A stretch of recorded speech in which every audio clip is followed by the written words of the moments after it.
السلام عليكم ورحمة الله وبركاته. الحمد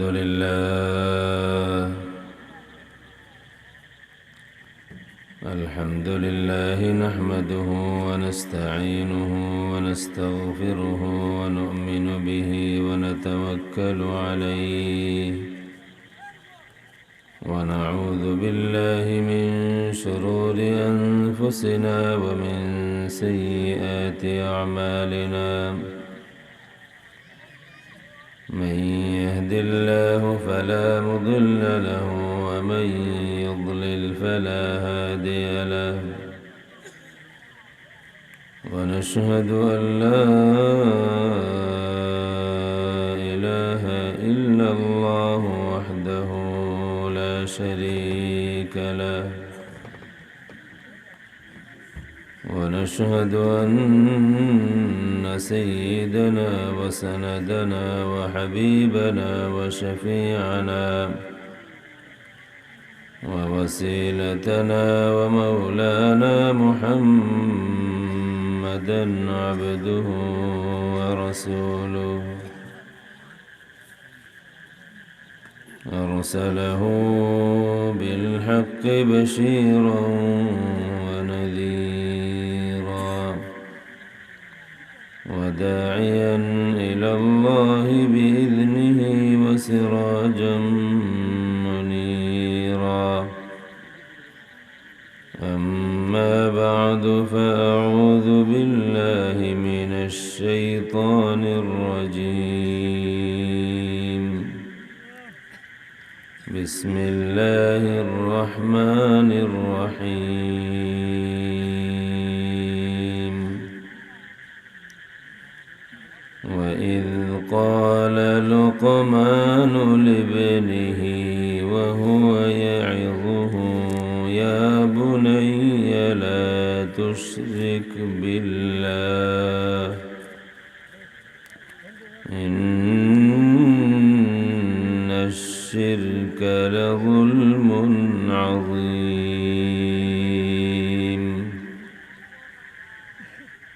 إن الله وملائكته يصلون على النبي يا أيها الذين آمنوا صلوا عليه وسلموا تسليما. اللهم صل على سيدنا مولانا محمد وعلى آل سيدنا مولانا محمد. اللهم صل على سيدنا مولانا محمد وعلى آل سيدنا مولانا. हाथ जोड़े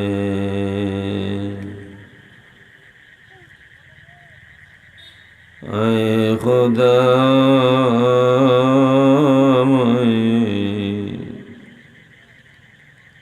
हाज़िरे दरबार हो हाथ जोड़े हाथ जोड़े आए खुदा मैं हाज़िरे दरबार हो बंदगा तेरे में या रब मैं बड़ा बुदकार हो। salli ala sayyidina maulana wa ala ali sayyidina maulana mere आका मेरे मौला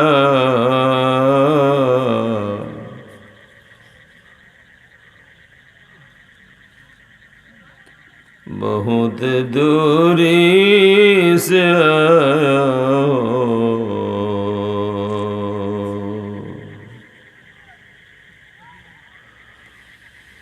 मेरे आका मेरे मौला बहुत दूरी से आया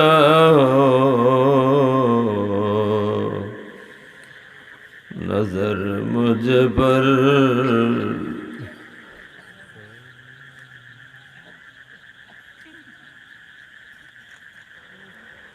नजर मुझ पर करम क्या हो मेरी किस्मत उजाला हो अल्लाहुम्मा सल्ली अला सय्यिदिना मौलाना वअला سيدنا مولانا الحمد لله الله رب العالمين লাখ কোটি শুকরিয়া আমরা এই মুহূর্ত পর্যন্ত জিন্দা আছি আল্লাহ শুকরিয়া আদায় করি আলহামদুলিল্লাহ আমাদের ক্ষুদ্র জীবনটা বিরহ বেদনা বিচ্ছেদ যাতনার এক নির্মম ইতিহাস আমাদের এই ক্ষুদ্র জীবনটা জানাজার পর জানাজার ইতিহাস আজকে বাবার জানাজা তো কালকে মায়ের জানাজা আজকে দাদার জানাজা তো কালকে দাদির জানাজা আজকে বড় ভাইয়ের জানাজা আগামীকাল বড় বোনের জানাজা আমাদের এই ক্ষুদ্র জীবনটা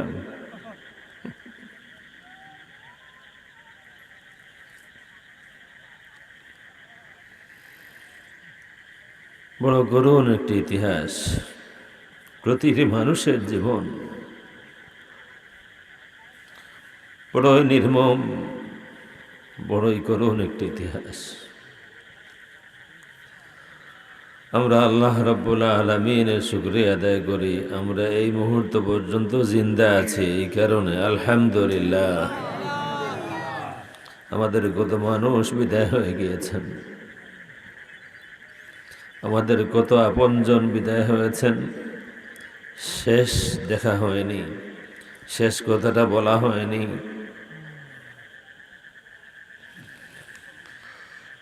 আমরা জানি না আমাদের আপনজনেরা কবরে কেমন আছেন আমরা জানি না আমাদের মা জননী কেমন আছেন আমাদের বাবা জান কেমন আছেন আমরাও একই পথের যাত্রী আবারও শুকরিয়া আদায় করব আমার মহান মালিক আল্লাহ রাব্বুল আলামিনের যে আমরা আজকে এই মুহূর্ত পর্যন্ত সুস্থ আছি সবাই শুকরিয়া আদায় করি আলহামদুলিল্লাহ আমি সুস্থ আছি বলেই আজকে আসতে পেরেছি এলাকার মানুষ আপনারা একটু ডানে বামে তাকিয়ে দেখুন আপনাদের জানাশোনা পরিচিত মানুষ এমন আছেন যাদের হয়তো আসার মন আছে কিন্তু আসার মতো বল নাই আসতে চান কিন্তু স্বাস্থ্য কুলায় না এই কারণে আবারও আমি আমার মহান মালিক আল্লাহ রাব্বুল আলামিনের শুকরিয়া আদায় করব যে আমরা এখনো সুস্থ আছি, আলহামদুলিল্লাহ। একজন পিতা, একজন দরদি পিতা তার সন্তানের প্রতি কয়েকটি দরদি নসিহত।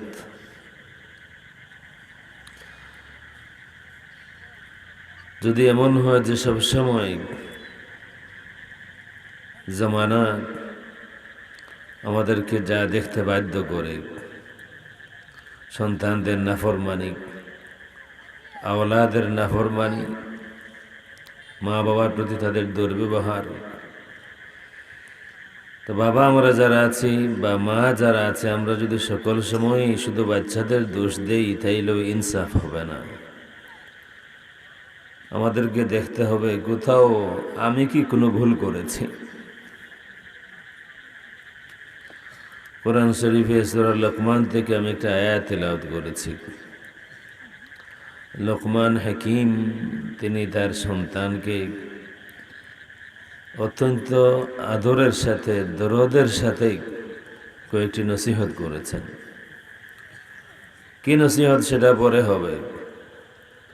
আমরা যারা বাবা হয়েছি, আমরা যারা মা হয়েছি, আমাদের যাদেরকে আল্লাহ রাব্বুল আলামিন পৃথিবীর শ্রেষ্ঠতম নিয়ামত সন্তান দিয়েছেন, আমরা কি আমাদের দায়িত্ব পালন করেছি? আমরা কি আমাদের বাচ্চাদেরকে নিয়ে আল্লাহ রাব্বুল আলামিন যেভাবে ওয়াজ করার কথা বলেছেন, আমরা কি সময় মতো আমাদের বাচ্চাদেরকে এই কথাগুলি শুনিয়েছি, না আমাদেরও ব্যর্থতা আছে? এক বাক্যে আমি বলবো যে আমাদেরও কিছু না কিছু ব্যর্থতা আছে, হয়তো সকলের না, কিন্তু আমাদের বাবা হিসাবে মা হিসাবে আমাদেরও কিছু না কিছু ব্যর্থতা আছে।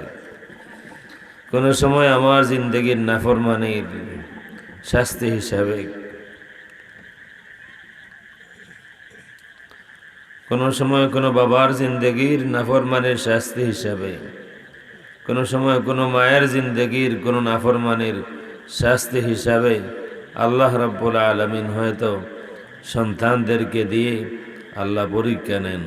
কোনো কষ্ট হয়, দুঃখ হয়, যা বলা যায় না, হয়তো তার পিছনে মূল কারণগুলি যা আছে এর মধ্যে আমিও একজন আছি। আমাদের দুনিয়াতে আল্লাহ রাব্বুল আলামিন যত সব নিয়ামত দিয়েছেন, শ্রেষ্ঠতম একটি নিয়ামত হচ্ছে আমাদের সন্তানেরা। যে কোনো বাবা শেষ বয়সে এই একটি মাত্র আশাই করেন, আল্লাহ আমি বিদায় হওয়ার পরে আমার সন্তানেরা যেন নেক হয়, তারা যেন আমাকে স্মরণ করে, তারা যেন আমার কবর জিয়ারত করে, তারা যেন দোয়ায় সেজদায় আমাদের কথা স্মরণ করে। সব মা বাবার মনের আকুতি সমান।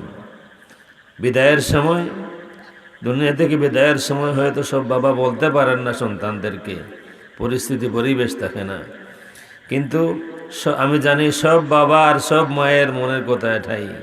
কোনো মা কোনো বাবা সন্তানকে দুনিয়ার কোনো স্বার্থে লালন পালন করে না। সন্তানকে দুনিয়া পাওয়ার জন্যে, সন্তানের কামাই খাওয়ার জন্যে কোনো মা বাবা সন্তান লালন পালন করে না। কোথাও না কোথাও আমাদেরও কিছু ত্রুটি হয়তো আছে। আজকে বিশেষ করে এই স্রোতের হওয়ার কারণে বহু মানুষ নানান সময় মনের গোপন কথাটি আমাদেরকে বলেন। কোনো বাবা কোনো সময় চোখের পানি ফেলে কথাটি বলে যান, যে বাবা তার জীবনে কোনোদিন এই কথাটি তার সন্তানকে বলতে পারবেন না, কারণ সেই পরিস্থিতি নাই। এই কারণে আমি নিয়ত করেছি, আজকে যদি কিছু সময় আল্লাহ রাব্বুল আলামিন আমাকে দয়া করেন, যদি আমার দয়াল নবী রাহমাতুল লিল আলামিন মুহাম্মদুর রাসূলুল্লাহ সাল্লাল্লাহু আলাইহি ওয়াসাল্লাম আর সামান্যতম মায়ার নজর আমার দিকে হয়, আমি এই বিষয়ে সামান্য আলোচনা করব। যে কোনো মা, যে কোনো বাবা জীবনের শেষ ইচ্ছা এটাই, আমার পরে যেন আমার সন্তানদের কারণেই আমাকে লজ্জিত হতে না হয়, আমাকে যেন কবরে লজ্জিত হতে না হয়, আমাকে যেন সন্তানের কারণে কাল হাসরের ময়দানে লজ্জিত হতে না হয়। ইব্রাহিম আলাইহিস সালাম তিনি এই দোয়াটাই করেছিলেন, ওয়াজআল লি লিসানা সিদকিন ফিল আখিরিন, ওয়াজআল লি লিসানা সিদকিন ফিল আখিরিন। আল্লাহ আমার পরে যারা থাকবে তাদের মধ্য থেকে এমন কেউ যেন হয় যে আমার জন্য লিসান সিদক হবে, যার জবানে আমার জন্য ভালো আলোচনা হবে, যে তার জবান দিয়ে আমার জন্য দোয়া করে দেবে। লিসান সিদক, সত্যবাদী জবান যেন আমার পরবর্তীতে যারা হবেন তাদের মধ্য থেকে আমার জন্য কিছু সত্যবাদী জবান বানায় দিও। লিসান সিদক, সত্যের জবান।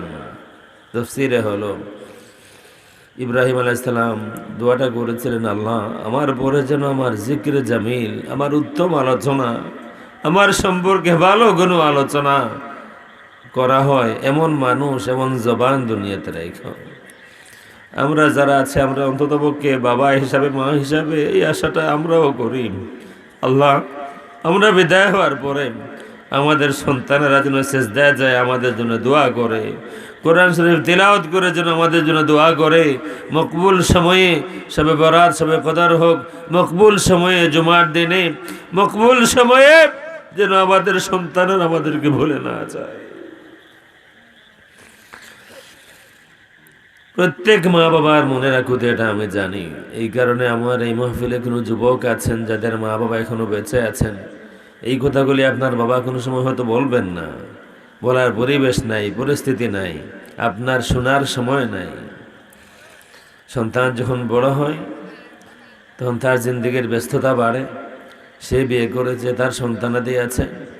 এই সময় মায়ের মনের যে আবেদন, বাবার মনের যে শূন্যতা, এটা বোঝার সময় সুযোগ সব সন্তানের হয় না।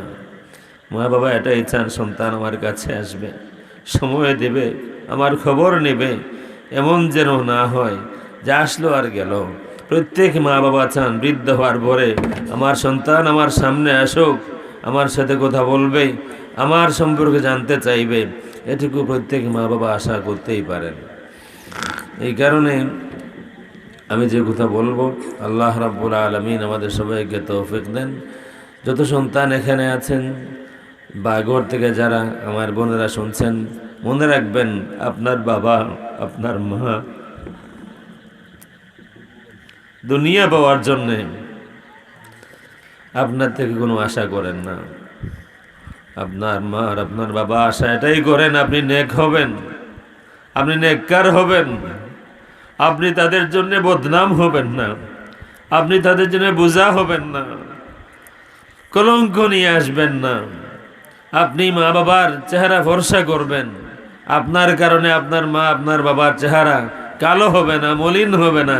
প্রত্যেক মা বাবা এটাই কামনা করেন, কিন্তু হয়তো বাবা সময়ের অভাবে, সুযোগের অভাবে সন্তানকে আদর করে কাছে বসিয়ে এই কথাগুলি বলতে পারেন না। এই ভুল করবেন না, এই ভুল কখনো করবেন না। সব সন্তানকে আমি বলবো, বুখারী শরীফে হাদিস আছে, আল্লাহর হাবিব সাল্লাল্লাহু আলাইহি ওয়া আলিহি ওয়াসাল্লাম বলেন, মান সাররাহু আন ইবসাতা লাহু ফি রিজকিহি ওয়া আন ইউনসা লাহু ফি আথারিহি ফালইয়াসিল রাহিমা। তোমাদের মধ্যে যে চায় তার রিজক বাড়ায় দেওয়া হবে, সম্পদ বেশি হবে, হায়াত লম্বা হবে, তার জন্য আমার আল্লাহ রাব্বুল আলামিন একটা ব্যবস্থা দিয়েছেন। যে চায় সম্পদ বেশি হবে, যে চায় হায়াত লম্বা হবে, তাদের জন্য একটা ব্যবস্থা আছে। মা বাবার ফরমাবরদার হয়ে যাও, মা বাবার চোখে ঠান্ডা হয়ে যাও। যদি তোমাকে দেখে তোমার মায়ের চোখ শান্ত হয়, যদি তোমাকে দেখে, তোমার ব্যবহার দেখে যদি তোমার বাবার দিল খুশি হয়ে যায়, আল্লাহ রাব্বুল আলামিনের হাবিব নিশ্চয়তা দিয়েছেন তোমার হায়াত লম্বা হয়ে যাবে, তোমাকে আল্লাহ রাব্বুল আলামিন দিন দিন রিজক বাড়ায়া দেবেন। বুখারীর হাদিস এটা, আল্লাহর হাবিব বলেছেন। সুতরাং কোনোভাবেই এই ভুল সন্তানেরা আমরা যারা আছে আমরা না করি। দুনিয়াতে বহু নিয়ামত এমন আছে যা একবার হারাইলে আর একবার পাওয়ার সম্ভাবনা আছে, বারবার পাওয়া যায়। আপনি একটা ব্যবসা করেছেন, লস হয়ে গেল, চিন্তার কারণ নাই, আল্লাহ রাব্বুল আলামিন আপনাকে দেবেন, আপনি আবার শুরু করবেন, আবার ব্যবসা হবে, বারবার লস হবে, বারবার ব্যবসা করবেন, সুযোগ আছে। এক নিয়ামত ব্যবসা আপনার আল্লাহ দিয়েছেন, যদি লস হয়ে যায় আরেক ব্যবসা করতে পারবেন। সন্তান আপনার নিয়ামত, যদি এক সন্তান বিদায় হয়ে যান, এক সন্তান যদি আপনাকে ত্যাগ করে চলে যান, এরপরেও আশা আছে আল্লাহ রাব্বুল আলামিন চাইলে আপনাকে আরেক সন্তান দিতে পারবেন।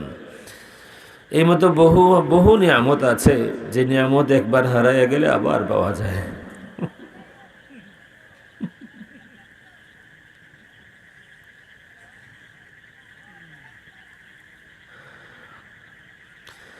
বহু বহু নিয়ামত এমন আছে যা একবার হারাইয়া গেলে আবার পাওয়া যায়।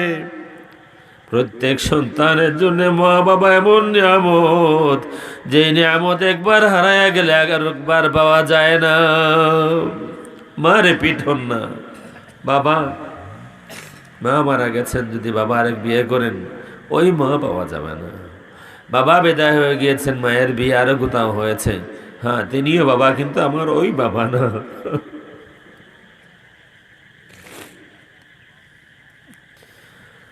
জীবনে আমরা ভুল করি, কিন্তু কেউ কোনো সন্তান যেন এই ভুল না করে। মায়ের মন নারাজ হয়ে গেল, বাবার মন নারাজ হয়ে গেল, কিছু বলছেন না, কারণ সন্তানের বিরুদ্ধে মা বাবা অভিযোগ দিতে পারেন না। সন্তানের বিরুদ্ধে মা বাবা অভিযোগ দিতে পারেন না। সন্তান মায়ের শত্রু হতে পারে, সন্তান বাবার শত্রু হতে পারে, কিন্তু কোনো মা কোনো বাবা সন্তানের শত্রু হতে পারেন না।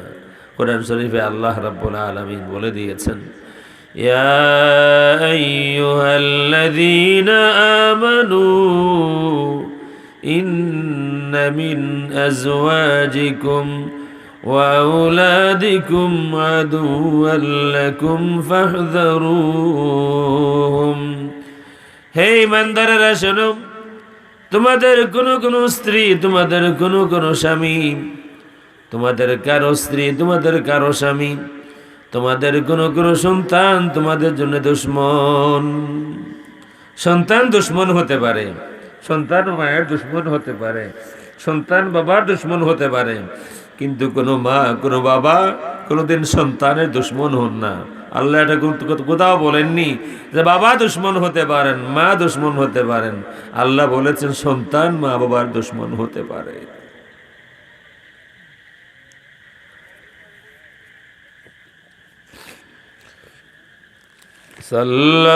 সাল্লাল্লাহু আলা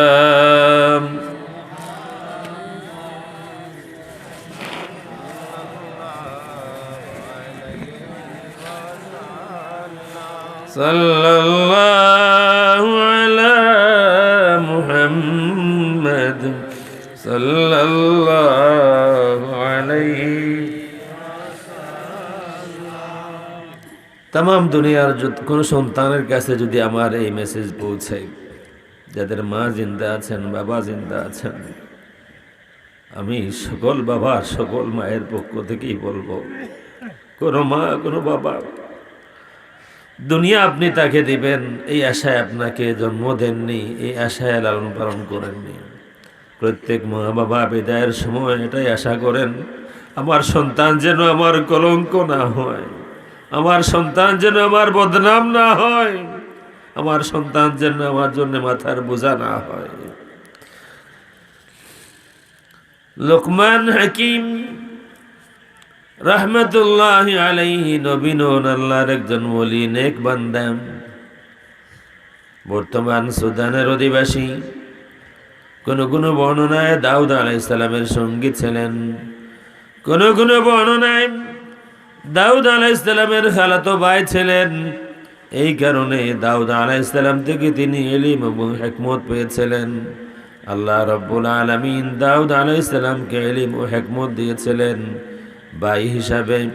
সঙ্গী হিসাবে লোকমান হাকিম রহমতুল্লাহ আলাইহি কিছু ইলম কিছু হিকমত তিনি নবী থেকে পেয়েছিলেন।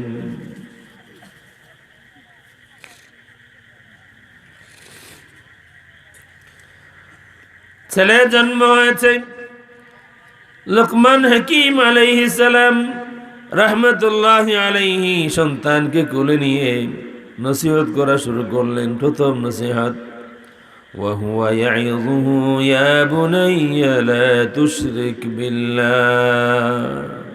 আমরা তো ওয়াজ করি, আমরা ওয়াজ সাজাই মানুষের জন্য। প্রত্যেক বাবার ওয়াজ করা উচিত তার সন্তানকে, প্রত্যেক মায়ের ওয়াজ করা উচিত তার সন্তানকে, প্রত্যেক বাবার প্রত্যেক মা ওয়াজ হয়ে যাওয়া উচিত সন্তানের জন্য। নিয়ম তো হলো সন্তানের আদর্শ বাবা হবেন, সন্তানের আদর্শ মা হবেন। আমরা যারা বাবা হয়েছি মা হয়েছি, আমরা কি এটা দাবি করতে পারবো? আমি কি আমার সন্তানকে বলতে পারবো, বাবা দিন শিখতে চাও আমার থেকে শিখো, আমাকে দেখো, নামাজ পড়তে চাও নামাজ শিখতে চাও আমার নামাজ দেখো। দেখুন আল্লাহর হাবিব সাল্লাল্লাহু আলাইহি ওয়াসাল্লাম, আমরা নামাজ শিখি নামাজ শিক্ষার বই থেকে, আমরা নামাজ শিখি মসজিদের ইমাম সাহেব থেকে। আর আল্লাহর হাবিব সাল্লাল্লাহু আলাইহি ওয়াসাল্লাম তার প্রিয় সাহাবীদেরকে বলেছেন, সাল্লু কামা রাআইতুমুনি উসাল্লি। সালাত শিখতে চাও নামাজ শিখতে চাও আমাকে দেখো, আমাকে দেখে দেখে সালাত শিখে নাও। আজকে আমরা যারা আছে বাবা হিসাবে মা হিসাবে, আমরা কি এই কথা বলতে পারবো সন্তানকে সালাত শিখতে চাও আমারটা শিখো, ইসলাম মানতে চাও আমাকে দেখো, নবীর আখলাক চাও আমার আখলাক দেখো, নবীর ব্যবহার চাও আমার ব্যবহার দেখো? আমরা ব্যর্থ এখানে হয়েছি, বাবা হিসাবে মা হিসাবে আমাদের ব্যর্থতা এখানেই। আমরা আমাদের সন্তানদের জন্য আদর্শ হতে পারিনি। আল্লাহর হাবিব সাল্লাল্লাহু আলাইহি ওয়াসাল্লাম সাহাবায়ে কেরামকে সাথে নিয়ে হজে গিয়েছেন। আল্লাহর হাবিব সাল্লাল্লাহু আলাইহি ওয়াসাল্লাম সাহাবায়ে কেরামের হাতে কোনো কিতাব তুলে দেননি। হজের নিয়ম কানুন কিতাব দেখে শিখে নাও। আল্লাহর হাবিব সাল্লাল্লাহু আলাইহি ওয়াসাল্লাম বলেছেন, খুযু আন্নী মানাসিকাকুম,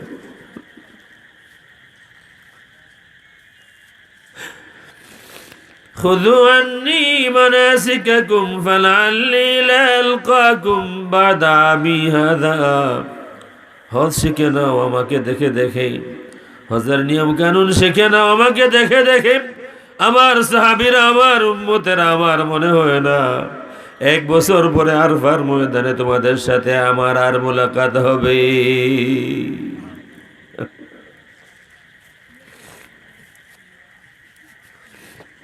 বাবা হিসাবে মা হিসাবে আমাদের ব্যর্থতা এখানে, আমরা আমাদের সন্তানের জন্য আদর্শ হতে পারিনি। আল্লাহর হাবিব সাল্লাল্লাহু আলাইহি ওয়াসাল্লাম, লাকাদ কানা লাকুম ফি রাসূলিল্লাহি উসওয়াতুন হাসানাহ, তোমাদের জন্য মুমিনদের জন্য আল্লাহর হাবিব সাল্লাল্লাহু আলাইহি ওয়াসাল্লামের মধ্যে রয়েছে উত্তম আদর্শ। জামানা আখেরি, আজকেও বাবা আছে আমরা মা আছি, কিন্তু আমরা আমাদের সন্তানদের জন্য মোটেই উত্তম আদর্শ হতে পারিনি। নামাজের বেলায়, ইবাদতের বেলায়, আখলাকের বেলায়, মানুষের সাথে ব্যবহারের বেলায়, কোরআন তিলাওয়াতের বেলায় আমরা কিন্তু আমাদের সন্তানদের জন্য উত্তম আদর্শ হতে পারিনি। এটা আমাদের ব্যর্থতা। হয়তো কেউ পেরেছেন, সবাই না, কিন্তু অনেক আমরা আছে আমরা পারিনি। আমরা আল্লাহর দরবারে মাফ চাই। আল্লাহ, আমরা দোষ করেছি, আমাদের ব্যর্থতা আছে, কিন্তু বাবার ব্যর্থতার জন্য, মায়ের ব্যর্থতার জন্য আওলাদকে নিব খারাপ বানাইয়া দিও না। আমাদের গুনাহের কারণে আমাদের আওলাদকে বদকার বানাইয়া দিও না। সবাই বলি আমিন। وَإِذْ قَالَ لُقْمَانُ لِابْنِهِ وَهُوَ يَعِظُهُ يَا بُنَيَّ لَا تُشْرِكْ بِاللَّهِ। আমার হাবিব স্মরণ করুন ওই সময়ের কথা, যখন লুকমান রাহমাতুল্লাহি আলাইহি তার ছেলেকে আদর করে ওয়াজ করলেন, ওয়া হুয়া ইয়াইযুহু, বাবা ছেলেকে ওয়াজ করতেছেন। ছেলের জন্য বাবা ওয়াইজ, ছেলের জন্য মা ওয়াইজ। কি ওয়াজ? ইয়া বুনাইয়া লা তুশরিক বিল্লাহ, বাবা আমার আল্লাহর সাথে কাউকে শরীক করো না। ইন্নাশ শিরকা লাযুলমুন আযীম, কারণ আল্লাহর সাথে শরীক করা অনেক বড় জুলুম। এখানেই আরেক সমস্যা আসে। কিছু মানুষ শিরকটাকে এত বেশি এটার প্রচার করে, মনে হয় যেন আমাদের সমাজে শিরিক ছাড়া আর কিছু নাই। আর আরও কিছু মানুষ আছে যারা মনে করে আমাদের সমাজে শিরিক বলতে কিছু নাই। দুই গ্রুপ ভুলের মধ্যে আছেন। আমাদের সমাজে সব শিরিক বা বেশি শিরিক, এই কথাটাও ভুল। আর আমাদের সমাজে শিরিক একেবারেই নাই, এই কথাটাও ভুল। যারা যেখানে সেখানে শিরকের ফতোয়া দেয়, তারা আসলে জামানার ফিতনা, আখিরি জামানার খারিজি। তারা হাদিসের মধ্যে এটা আছে, হাদিস আছে।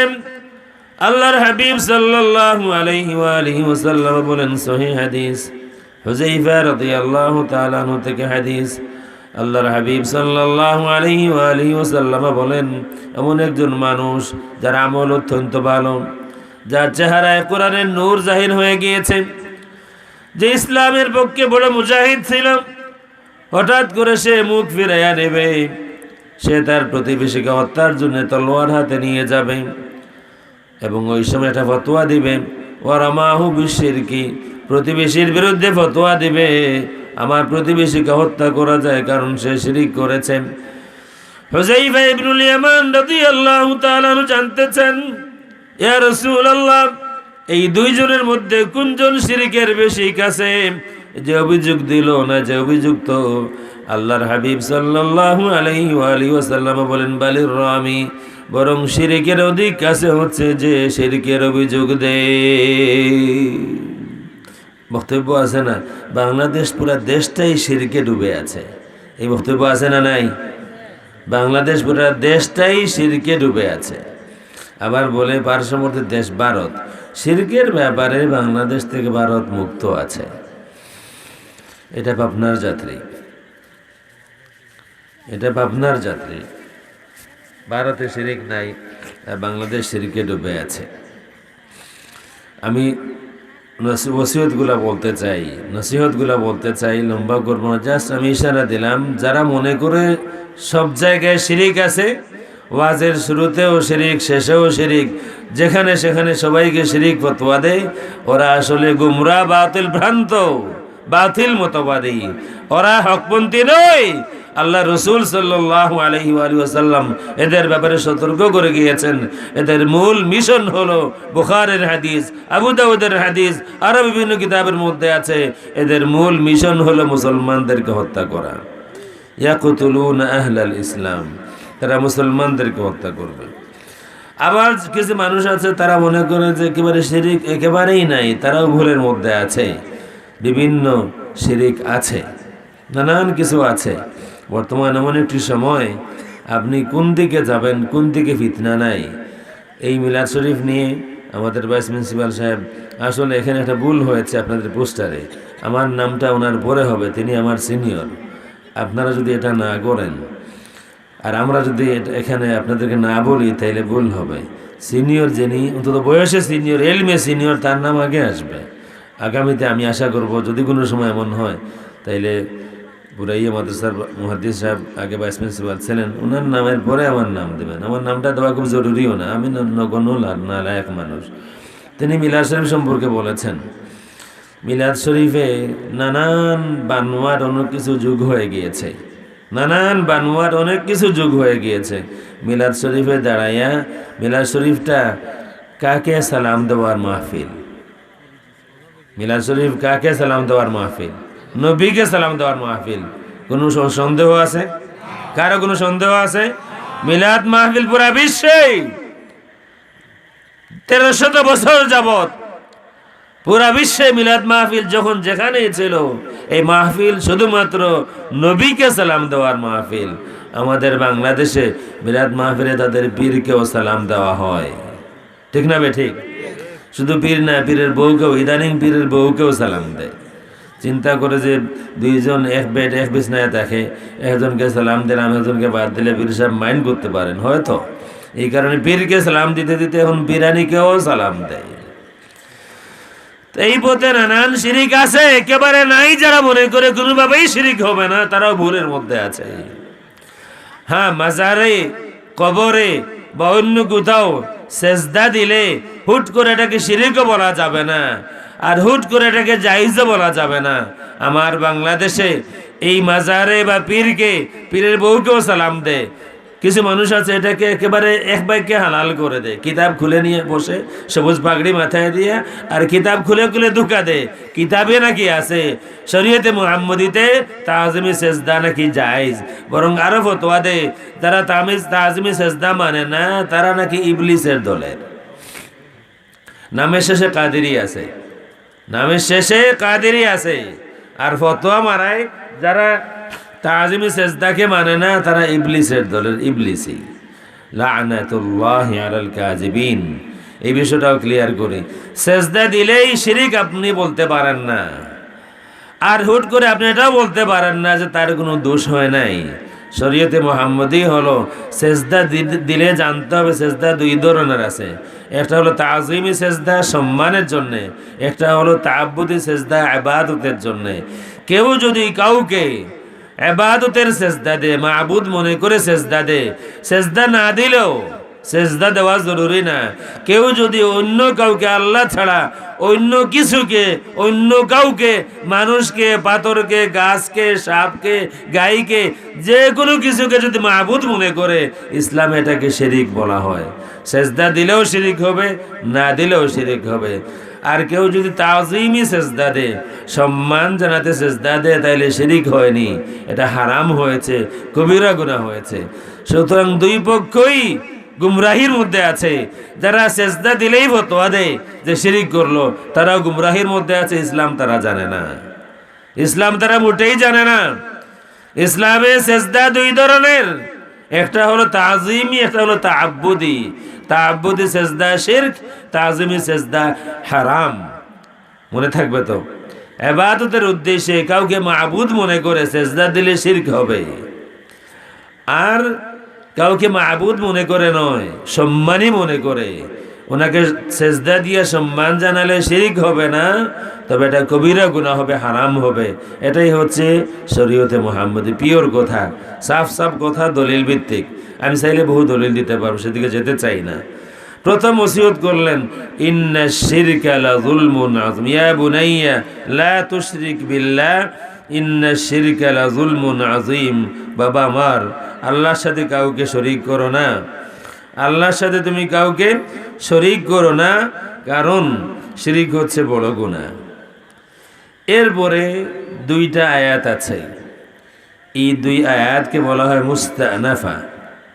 এরপরের দুই আয়াত মশহুর যেই মত, সেটা হলো এই দুই আয়াত আল্লাহর কথা, এটা লোকমান হাকিমের কথা না। এই দুই আয়াত পরে আবার শুরু হয়েছে লোকমান হাকিমের ওসিয়ত, ইয়া বুনাইয়া ইন্নাহা, আবার শুরু হলো। এখানে যে দুইটা কথা আছে, দুইটা আয়াত আছে, এই দুই আয়াতের মধ্যে মূলত মা বাবার হকের কথা বলেছেন আল্লাহ রাব্বুল আলামিন। কত সুন্দর মিল দেখুন। কোরআন শরীফ, হায়রে কোরআন শরীফ এত মধুর, এত আকর্ষণীয়, এতই হৃদয়গ্রাহী, যদি আমরা বুঝতে পারতাম। লোকমান হাকিম ওসিয়ত করলেন সন্তানকে, বাবা আল্লাহর সাথে কাউকে শরীক করো না, শিরিক বড় গুনাহ। এতটুকু বলার পরে তারপরে নসিহত শুরু হবে, ইয়া বুনাইয়া, হে আমার সন্তান, ইন্নাহা ইন তাকু মিসকাল হাববাতিন মিন খারদালিন ফাতাকুন ফি সাখরা, যদি কোনো বস্তু খুব ছোটও হয়, এটা যদি পাথরের ভিতরেও থাকে, সরিষার দানাও যদি হয়, পাথরের ভিতরেও যদি থাকে, আসমানের কোথাও যদি লুকিয়ে থাকে, জমিনের ভিতরে কোথাও যদি লুকিয়ে থাকে, লুকিয়ে থাকা সম্ভব নয়, ইয়াতি বিহা আল্লাহ, আল্লাহ রাব্বুল আলামিন তাকে নিয়ে আসবেন। এটা হলো দ্বিতীয় নসিহত। কিন্তু এর আগে ওয়াসাইনাল ইনসানা বিওয়ালিদাইহি হামালাতহু উম্মুহু ওয়াহনান আলা ওয়াহনিন ওয়া ফিসালুহু ফি আমাইনি আনিশকুর লি ওয়া লিওয়ালিদাইক ইলাইয়াল মাসির। এটা হচ্ছে আল্লাহর সরাসরি কওল। ওয়াসাইনাল ইনসানা বিওয়ালিদাইহি, আল্লাহ রাব্বুল আলামিন বলেন আমি ইনসানকে ওসিয়ত করেছি মা বাবার সাথে সদ্ব্যবহার করো। হামালাতহু উম্মুহু ওয়াহনান আলা ওয়াহন, তোমার মা তোমাকে বড় কষ্ট করে, কষ্টের উপর কষ্ট স্বীকার করে তোমাকে গর্ভে ধারণ করেছে। সন্তান ভুলে যায়, মায়ের কষ্টের কথা সন্তান ভুলে যায়, কিন্তু আল্লাহ বলেননি। আল্লাহ সন্তানকে স্মরণ করিয়ে দেন, হে সন্তান আমি আল্লাহ ওসিয়ত করছি তোমার মা বড় কষ্ট করে তোমাকে গর্ভে ধারণ করেছে। মায়ের কত কষ্ট হয়, যারা বিয়ে শাদী করেছেন সন্তান পাবেন একটু নজর রাখবেন, আপনার স্ত্রীর প্রতি দেখবেন কত কষ্ট হয়। একদিন দুদিন নয়, এক সপ্তাহ 2 সপ্তাহ নয়, 9-10 মাস পর্যন্ত মা কষ্ট করেন। মিনিমাম 6 মাস, মিনিমাম অন্তত 6 মাস, 9-10 মাস পর্যন্ত কষ্ট করেন। কোনো ভাষা নাই বর্ণনা দেয়ার, মায়ের কষ্টের বর্ণনা দেওয়ার কোনো ভাষা নাই। কাছে থেকে দেখবেন, আমরা তো ইউরোপ আমেরিকায় আমি আছি, আমাদের কোনো সন্তান হলে পরে ওই ডেলিভারির সময় আমাদের সামনে থাকতে হয়। এই কারণে আমরা জানি একজন মায়ের কত কষ্ট হয়। একজন মা কতবার মরতে মরতে বেঁচে যায়। বিশেষ করে আগেরটা যদি নাই বলি, ডেলিভারির সময় একজন মা কতবার মরতে মরতে বেঁচে যায়। আমাকে ডাক্তার বলেছিল মায়ের যে পেইন হয়, এই পেইন যদি সুস্থ স্বাভাবিক কোনো মানুষকে দেয়া হয় মানুষ বাঁচবে না। আমার কাছে জানতে চাইলো মা কি করে বাঁচে। আমি বললাম সেটা তো আমি জানি না, তবে আমার কাছে একটা কথা আছে, মা কি করে বেঁচে যায়। স্বাভাবিক সুস্থ কোনো মানুষকে এই পেইন দিলে, এই ব্যথা দিলে কেউ বাঁচবে না, মা কি করে বেঁচে যায়। এর জবাব হলো, যদি এমন হয় কোনো সন্তানের জন্মের সময় ডাক্তার বলে 2 জনকে বাঁচানো যাবে না, হয় মাকে বাঁচাতে হবে, না হয় সন্তানকে বাঁচাতে হবে। বাড়ির মানুষ কে কি বলে সেটা পরের বিষয়, স্বামী কি বলেন সেটা পরের বিষয়, প্রত্যেক মাই বলেন না আমার সন্তান যেন বাঁচে, আমার সন্তান যেন বাঁচে। কি করে মা বেঁচে যায়? কারণ মায়ের স্বপ্ন আছে। মা আশা করতেছেন, স্বপ্ন দেখেন একটি সন্তান আমার কোলে আসবে, আমাকে মা বলে ডাকবে। এই স্বপ্নের কারণে মায়ের কষ্ট অনুভব হয় না ততটুকু যতটুকু ব্যথা হয়।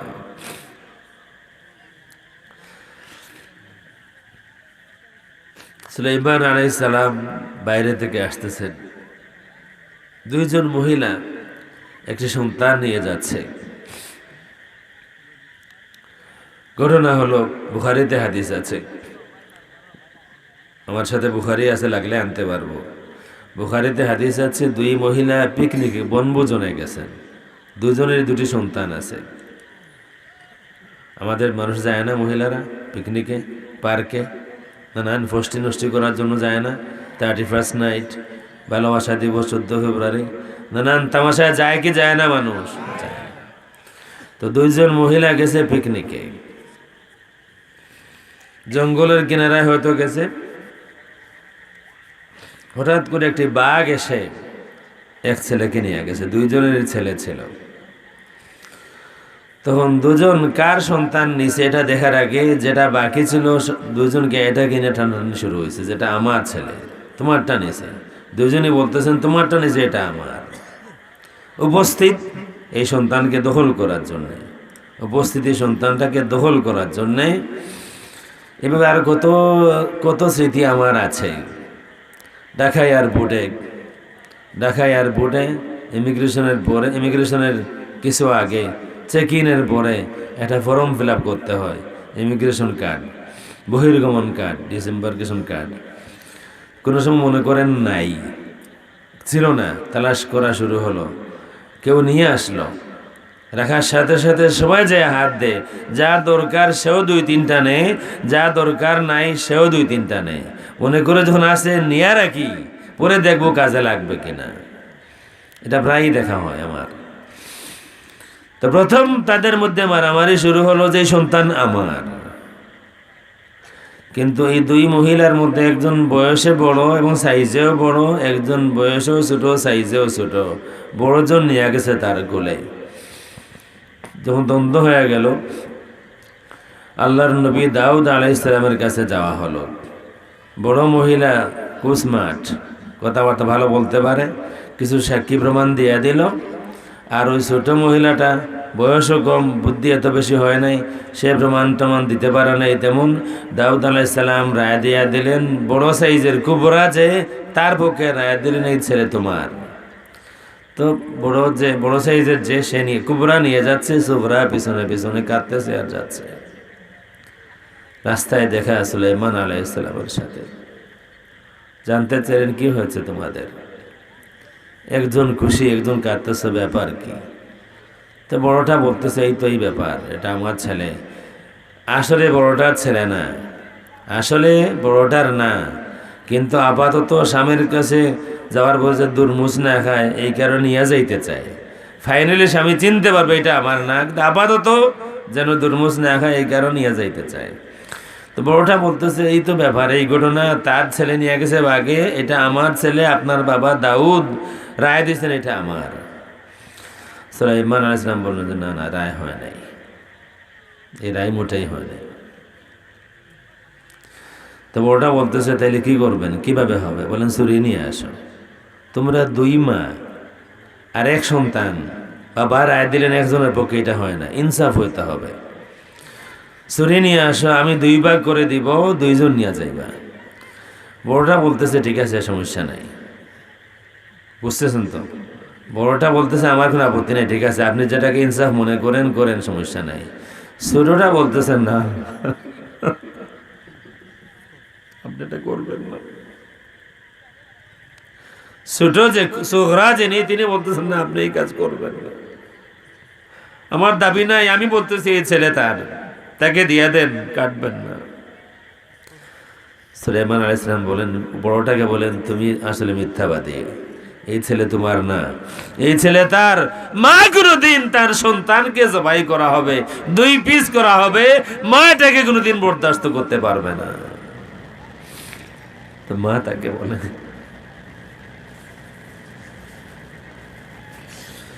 সন্তান ভুলে যায় মায়ের কষ্ট, একদিনের কথা সন্তানের মনে পড়ে না, কিন্তু আল্লাহ রাব্বুল আলামিন ভুলে যান না। এই কারণে কোরআন শরীফে বারবার স্মরণ করায়া দেন এই আয়াতে, হামালাতহু ওয়াহনান আলা ওয়াহনিন, হে সন্তান তোমাকে তোমার মা বড় কষ্ট করে তোমাকে গর্ভে ধারণ করেছেন। 26 পারায় সূরা আহকাফের মধ্যে আল্লাহ রাব্বুল আলামিন বলেন, হামালাতহু উম্মুহু কুরহা ওয়া ওয়াদাআতুহু কুরহা ওয়া হামলুহু ওয়া ফিসালুহু 30 শাহরা। হে মানব সন্তান, তোমার মা বড় কষ্ট করে তোমাকে গর্ভে ধারণ করেছে, তোমার মা বড় কষ্ট করে তোমাকে জন্ম দিয়েছে। এই কারণে বলেছিলাম, সন্তান যদি জানতো তার মা কতবার মরতে মরতে বেঁচে গিয়েছেন, তার ডেলিভারির সময়, তার জন্মের সময় কোনো সন্তান মায়ের অবাধ্য হতো না। আমার কথা ছিল যে আল্লাহ রাব্বুল আলামিন নসিহত চলতেছে লোকমানের, তার সন্তানকে তিনি নসিহত করতেছেন। নসিহত করলেন, বাবা তুমি আল্লাহর সাথে কাউকে শরীক করো না, আল্লাহর সাথে শরীক করা বড় গুনাহ। এরপরে তার নসিহত কন্টিনিউ হবে। আল্লাহ রাব্বুল আলামিন তার দ্বিতীয় নসিহত আসার আগে এখানে আল্লাহ রাব্বুল আলামিন তার নিজের 2 কথা ঢুকিয়ে দিলেন। কেন? লোকমান, তুমি আমার কথা বলেছ, আমি তোমার কথা বললাম। তুমি বাবা হয়ে সন্তানের কাছে আমার কথা বলেছ, বাবা আমার আল্লাহর সাথে কাউকে শরীক করো না। আমি খালিক হয়ে তোমার সন্তানকে তোমার কথা বললাম, তোমার বাবার সাথে তুমি নাফরমানি করো না, মাকে কষ্ট দিও না, বাবাকে কষ্ট দিও। ফাযকুরুনি আযকুরকুম, আমাকে স্মরণ করো, আমি তোমাকে স্মরণ করব। কোরআন শরীফে কত আয়াত আছে, ফাযকুরুনি আযকুরকুম, আমাকে স্মরণ করো তোমাকে স্মরণ করব।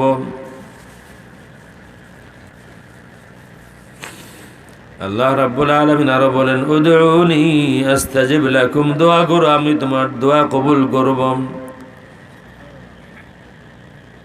ওয়াইন শাকারতুম লাইন শাকারতুম লাযীদান্নাকুম, তুমি যদি শুকরিয়া আদায় করো আমি আল্লাহ রাব্বুল আলামিন আরো বাড়ায়া দেব। তুমি যদি তাওবা ইস্তিগফার করো, ওয়া মা কানা আল্লাহু লিয়ুআযিবাহুম ওয়া আনতা ফীহিম, আমার হাবিব যতদিন আপনি তাদের মধ্যে আছেন আমি আল্লাহ রাব্বুল আলামিন আপনার উম্মতকে আম গজব দেব না, আম শাস্তি দেব না। ওয়ামা কানা আল্লাহু লিয়ুআযিবাহুম ওয়া হুম ইস্তাগফিরুন, আপনার সাথে আমার ওয়াদা রইল আমার হাবিব, আপনার উম্মতের জবানে যতদিন ইস্তিগফার আস্তাগফিরুল্লাহ বাকি আছে আমি আল্লাহ রাব্বুল আলামিন কোনদিন আপনার উম্মতকে আম গজব দিয়ে ধ্বংস করব না। লোকমান, তুমি তোমার সন্তানের কাছে আমার জন্য ওয়াজ করেছো, আমি আল্লাহ রাব্বুল আলামিন তোমার সন্তানের কাছে তোমার জন্য ওয়াজ করে দিলাম। হে লোকমানের বেটা, মায়ের সাথে বাবার সাথে কোনোদিন অন্যায় আচরণ করো না, বাবাকে কষ্ট দিও না, মাকে কষ্ট দিও না, মায়ের কষ্টের কথা ভুলে যাও না। তোমার মা বড় কষ্ট করে তোমাকে গর্ভে ধারণ করেছে, তোমার মা বড় কষ্ট করে তোমাকে জন্ম দিয়েছে।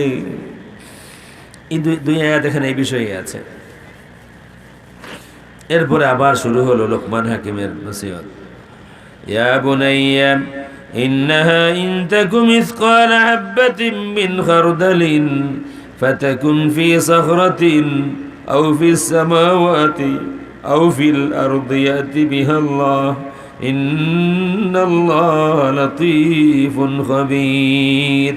বাবা মার কোনো বিষয় যদি, কোনো বস্তু যদি, সরিষার দানা যদি কোনো পাথরের ভিতরে লুকানো থাকে, আসমানের কোথাও যদি গোপন হয়ে যায়, পৃথিবীর ভিতরে জমিনের নিচে, জমিনের পেটের মধ্যে কোথাও যদি গোপন হয়ে যায়, গোপন থাকতে পারবে না, ইয়াতি বিহাল্লাহ, আল্লাহ রাব্বুল আলামিন নিয়ে আসবেন।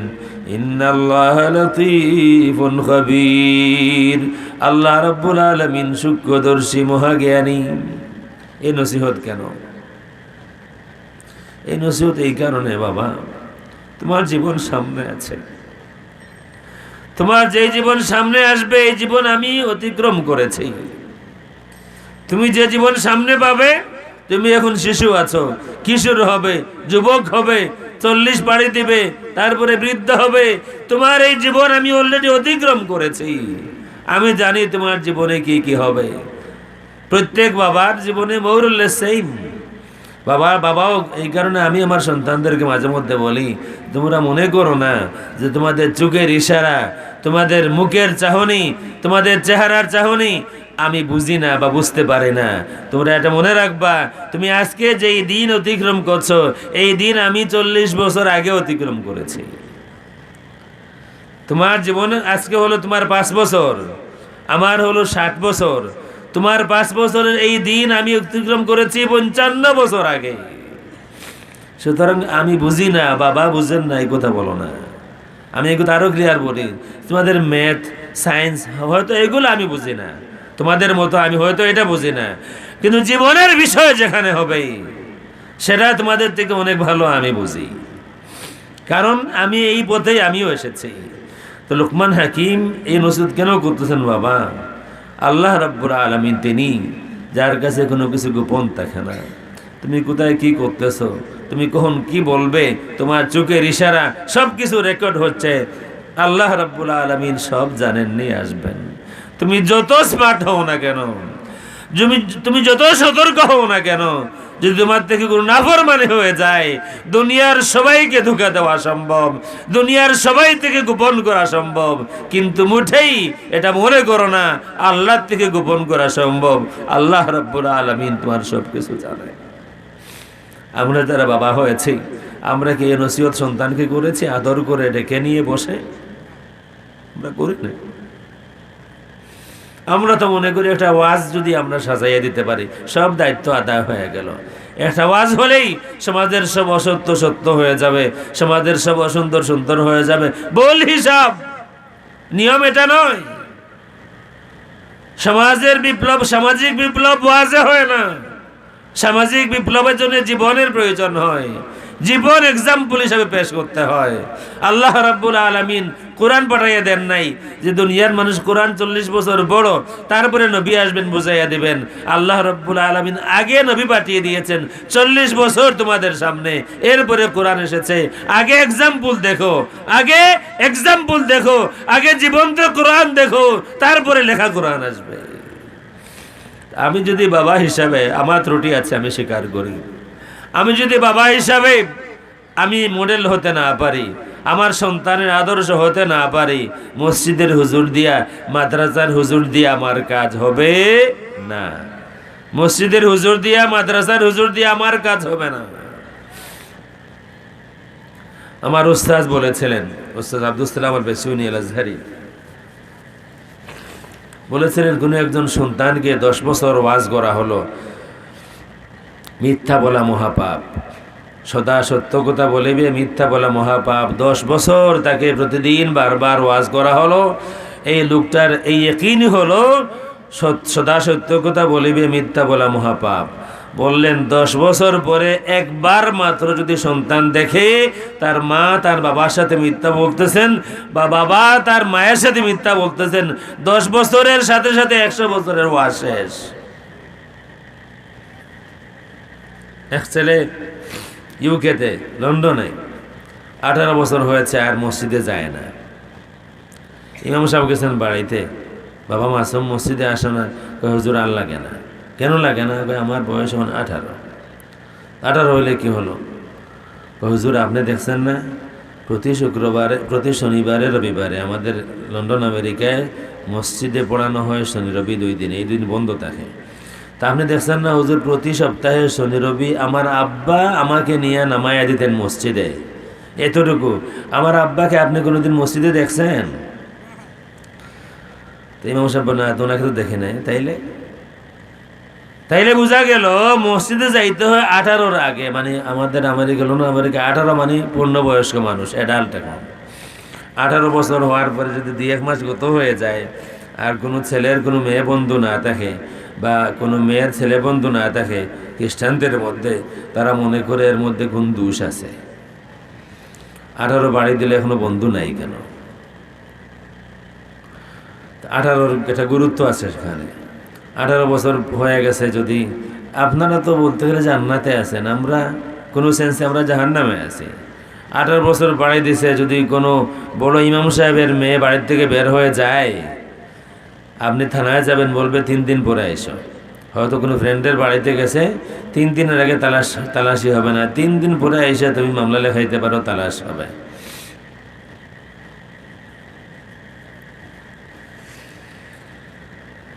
লোকমান হাকিম এই যে নসিহত করলেন, পরিষ্কার করে একেবারে ডাইরেক্ট এটা বললেন না যে তুমি যদি কোনো গুনাহের কাজ করো তাইলে এটা আল্লাহ দেখে ফেলবেন। ঘুরাইয়া বললেন, বাবা কোনো বস্তু যদি হয় সরিষার দানা সাইজের হয়, আর এটা যদি পাথরের ভিতরে লুকাইয়া রাখা হয়, আসমানের কোথাও গোপন করে রাখা হয়, জমিনের ভিতরে কোথাও গোপন করা হয়, এরপরেও গোপন থাকা সম্ভব না। ইয়াতি বিহা আল্লাহ, আল্লাহ রাব্বুল আলামিন নিয়ে আসবেন। বাবা হিসাবে এই নসিহত আমার সন্তানকে আমি করিনি। সুতরাং আজকে যদি আমার সন্তান নাফরমানি করে, গুনাহের কাজ করে, কিছু না কিছু হলেও বাবা হিসাবে আমি দায়ী, মা হিসাবে আমি দায়ী। এরপরের ওসিয়ত, ইয়া বুনাইয়া আকিমিস সালাতা ওয়া'মুর বিল মা'রুফি ওয়ানহা আনিল মুনকারি ওয়াসবির আলা মা আসাবাক ইন্না যালিকা মিন আজমিল উমুর। ইয়া বুনাইয়া, হে আমার প্রিয় সন্তান, আকিমিস সালাতা, সালাত কায়েম করো, ওয়া'মুর বিল মা'রুফি, ভালো কাজের আদেশ দিও, ওয়ানহা আনিল মুনকার, মন্দ কাজ থেকে মানুষকে বিরত রাখিও, ওয়াসবির আলা মা আসাবাক, ভালো কাজ করতে গেলে তোমার উপরে নানান অভিযোগ আসবে, তোমাকে কষ্ট দেয়া হবে, তোমার সাথে দুর্ব্যবহার করা হবে, সবর করা লাগবে। ওয়াসবির আলা মা আসাবাক ইন্না যালিকা মিন আজমিল উমুর। ভালো কথা বলার পরে, ভালো কাজ করার পরে, ভালো পথে মানুষকে আহ্বান করার পরে যখন মানুষের উপরে আঘাত আসে, এই সময় সবর করা অনেক কঠিন। সবাই সবর করতে পারে না। এই সময় সবর করা নবীদের কাজ। নবীদের কাজ হলো এটা। আপনি ভালো কথা বললেন, আপনি মানুষকে ভালোর পথে আহ্বান করলেন, মানুষ আপনাকে দুর্ব্যবহার দিল, মানুষ আপনার সম্পর্কে কঠোর মন্তব্য করলো, মানুষ আপনার ক্ষতি করে ফেললো, আপনার বদনাম করলো, আপনার স্বাভাবিক রাগ আসার কথা। আমি তো কোনো অন্যায় করিনি, আমি তো কোনো অন্যায় করিনি, ভালো কথা বলেছি, গান হারাম বললাম, মিথ্যা বলা মহাপাপ বললাম, এটা দূষণীয় কিছু, ঘুষ দেওয়া হারাম বললাম, সুদ খাওয়া হারাম বললাম। এখন যদি আমাকে কেউ খারাপ বলে, আমি একবার আমেরিকার একটা মসজিদে ওয়াজ করেছিলাম মদের বিরুদ্ধে। তাই মদব সাহেব বলতেছে যে এই মোল্লা এটা তো বেড়া, বলতেছে দেখ না শুক্রবার দিন মদের বিরুদ্ধে ওয়াজ করে। মানে ওনার ওই মিয়ার, এই মৌলভীবাজার ডিস্ট্রিক্টের মানুষ, এই মিয়ার চিন্তা হলো যে কত বড় অন্যায় করলো ইমাম, শুক্রবার দিন নামাজ পড়তে আসছে, নামাজ পড়ে বিদায় হয়ে যাবো, এখানে মদের বিরুদ্ধে ওয়াজ করে। ঘটনা হলো ওনার রেস্টুরেন্টে মদ আছে। তার একজন বলতেছে যে না, ইমাম সাহেব তো কোরআন শরীফের আয়াত পড়ে দলিল দিছে। রাখো কোরআন শরীফ, এটা ১,৫০০ বছর আগের লেখা, এটা নতুন করে লিখতে হবে। মুর্শিদুনা আল্লামা ফুলতরি রাহিমাহুল্লাহ আমেরিকায় গেলেন। আমি বললাম যে এইভাবে অবস্থা, মদের বিরুদ্ধে বললে মানুষ বলে কোরআন বদলাইতে হবে। হুজুর বয়ান করতেছেন ফুলতরি রহমতুল্লাহ আলাইহি, আমাদের মুর্শিদ কিবলা, আমার মসজিদেই। হঠাৎ করে বললেন যে কে নাকি বলা বলি করতেছে যে কোরআন নতুন করে লিখতে হবে। কোরআন লেখতে এখানে বা তোমার মার নামে খাবি না, এখানে লিখে লাইব। ওয়াজ মাজারে উরুস বাংলাদেশে অবস্থা খারাপ। আমি গেছিলাম জিয়ারতে, খারাপ অবস্থা, এমন কোনো নাফরমানি নাই যা আমি দেখি নাই। সরাসরি জিনা হচ্ছে আমি দেখেছি, কবরের উপরে পায়খানা করতেছে আমি দেখেছি, পেশাব করতেছে দেখছি, মহিলারা ড্যান্স করতেছে আমি দেখছি, জুয়া খেলা হচ্ছে আমি দেখছি, গাঞ্জা খাওয়া হচ্ছে আমি দেখছি। মানে বুড়া একটা টিলার এক মাথা থেকে উঠছি, টিলার শেষ মাথায় ছিল মাজার, ফেঞ্চুগঞ্জের শাহ মালুম রহমতুল্লাহ আলহির মাজারে। মশহুর ঘটনা আমার জীবনের। মাথা খারাপ আমার। এক সপ্তাহ আমি স্বাভাবিক ছিলাম না। এক সপ্তাহ পরে ফেঞ্চুগঞ্জ মোহাম্মদিয়া মাদ্রাসার ওয়াজ, হুজুর আসলেন এক বাড়িতে। আমি তখন ছোটো, এটা 95-এর কথা। আমি যে বললাম এক বাড়িতে, হুজুর আরামে ছিলেন, বললাম হুজুর কিছু বললেন না। মনটা কিছুটা, সত্য কথা বলতেছি, মনটা কিছুটা খারাপ হলো যে এই লিডারদেরকে তো আমি কথা শোনাইতে পারি না। হুজুর বললে শুনে বা না শুনে, কিন্তু কথাটা তাদের কানে তো পৌঁছত। আমি মাহফিলে চলে আসলাম, পেন্ডালের মধ্যখানে বসে আছি, জিতাও না মরাও না, মানে কষ্ট মনের মধ্যে। হুজুরও কিছু বলেন নাই, আর কাকে বলবো। আর এই না, এইসব নাফর মানে নিজ চোখে দেখার পরে সবর করি কি করে। এর মধ্যে এক আসন একটা আছে, ওনার নাম হাফিজ সাহেব। আমি যাইতেছি ওনার সামনে দিয়া, উনি তখন মুরাকাবায়, ওনার সামনে এক মহিলা ড্যান্স করতেছে, এটাও কবরের উপরে, এইটাও কবরের উপরে। হাফিজ সাহেব একজন, নামে হাফিজ, ওনার আসনে উনি বসা। উনি আমাকে দেখছেন মনে হয় না, উনি চোখ বন্ধ করে মুরাকাবার এটা করতেছেন, আর এক মহিলা ড্যান্স করতেছে ওনার সামনে। মানে আপনিও যদি সুস্থ বিবেক সম্পন্ন মানুষ হন, ইমানদার হন, এগুলি দেখার পরে আপনিও সহ্য করতে পারবেন না। মাহফিলে বসে আছি, মনটা খুব খারাপ। হুজুর আসলেন, বয়ান করতেছেন, হঠাৎ বললেন যে এখানে আমাকে বলা হলো যে এখানে নাকি উরুস হয়, আর ব্রাহ্মণবাড়িয়া থেকে মহিলাদেরকে নিয়ে নাচানো হয়। ওবা ফেঞ্চুগঞ্জুর মিয়া হল বেঠিন যখন নাচাইতায়, তে ব্রাহ্মণবাড়িয়া থেকে আনতা এখানে, তোমার তানোর বাড়ির তোমার তানোর মাছ আছেই নাইনি। তাহলে সাবর ওয়াজ, খুব সহজ সরল কথা কইজার ধর্ম। ইয়া বুনাইয়া আকিমিস সালাত, হে আমার প্রিয় ছেলে, সালাত কায়েম করো। ওয়ামুর বিল মারুফ, ভালো কাজের আদেশ করো। ওয়ানহা আনিল মুনকার, মন্দ কাজে বারণ করো মানুষকে। ওয়াসবির আলা মা আসাবাক, এই কাজগুলি করতে গেলে সমাজে নামাজ কায়েম করা, সমাজে আমর বিল মারুফ, ভালো কাজের আদেশ দেওয়া, সমাজ থেকে খারাপ কাজ দূর করা। এই কাজগুলি করতে গেলে দুনিয়ার সব সময় মানুষকে কোরবানি দিতে হয়েছে। যারা এই ভালো কাজ করেছে সবাইকে মানুষ মন্দ ব্যবহার উপহার দিয়েছে।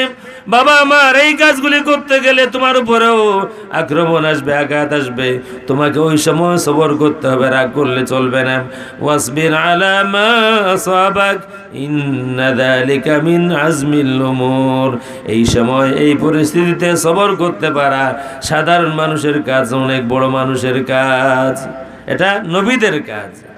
আপনি আমি আমাদের ছেলেকে এটা বুঝাইছি? এটা বুঝাই নাই, এটা বুঝাই নাই, বরং আমরা উল্টা বুঝাইছি। যদি আমার উপরে কোনো আঘাত আসে, আমার 5 ছেলে 7 ছেলে আছে, দুনিয়া উল্টে এলাম, আছে না? আরো লাগাইয়া দিছি, আরো তাদেরকে ব্যবহার করছি নানান সময়। কথা ছিল নসিহত করব, ভালো কাজের আদেশ, মন্দ কাজে নিষেধ।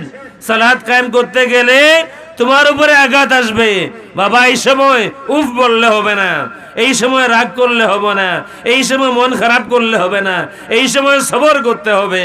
আর এই পরিস্থিতিতে সবর করা সাধারণ মানুষের কাজ নয়, বড় মানুষের কাজ। ইউনূস আলাইহিস সালাম মাছের পেটে কেন? ইউনূস আলাইহিস সালাম মাছের পেটে কেন গেলেন? সবর করার কথা ছিল, সবর করেন নাই। সবর করার কথা ছিল, সবর করেন নাই। এই কারণে মাছের পেটে। আল্লাহ রাব্বুল আলামিন বলেছেন কোরআন শরীফে, ওয়ালা তাকুন কা সাহিবিল হুত ফাসবির লিহুকমি রাব্বিকা ওয়ালা তাকুন কা সাহিবিল হুত। আমার হাবিব সাহিবুল হুত ইউনূসের মতো আপনি হবেন না, আপনাকে সবর করতে হবে। মানুষ দুর্ব্যবহার দিবে, কষ্ট দিবে, মন্দ কথা বলবে, এই সময় উফ বলা যাবে না, অভিযোগ করা যাবে না, এই সময়ও সবর করতে হবে। এই কারণে আল্লাহর হাবিব যখন আহত হলেন তায়েফে, রাসূল আহত তায়েফে, দোয়ায় অভিযোগ করেন না।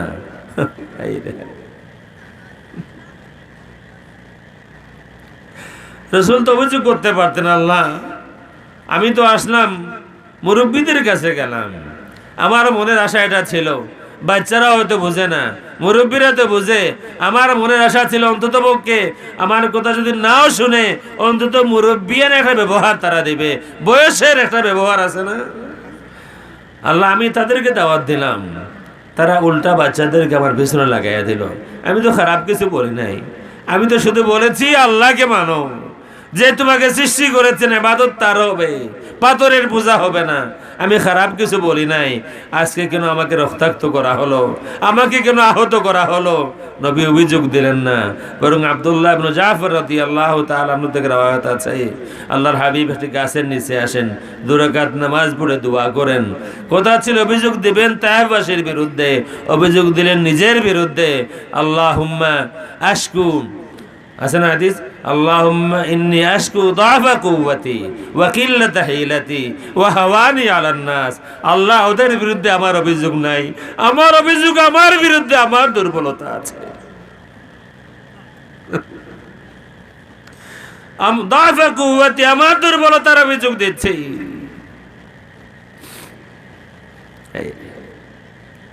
আল্লাহর হাবিবের এক এক দোয়ায় কত বিনয়, কত বিনয়। আরফার ময়দানে দোয়া করতেছেন, সবকিছু কমপ্লিট হয়ে গিয়েছে, দিন পরিপূর্ণ হয়েছে। এই সময় আলহামদুলিল্লাহ বলবেন, এটুকু যথেষ্ট। ফখর করবেন, আল্লাহ আলহামদুলিল্লাহ আমার মাধ্যমে তোমার দিন কমপ্লিট হলো। বা খুতবা দিবেন, খুতবা দিবেন, হয় না শুকরানা মাহফিল, এটা শুকরানা মাহফিল হবে আরফার ময়দানে। দুনিয়ার মানুষ শোনো, আমার মাধ্যমে দিন কমপ্লিট হলো। আল্লাহ ঘোষণা দিয়েছেন, আল ইয়াউমা আকমালতু লাকুম দীনাকুম ওয়া আতমামতু আলাইকুম নি'মাতি ওয়া রাদিতু লাকুমুল ইসলাম দীনা।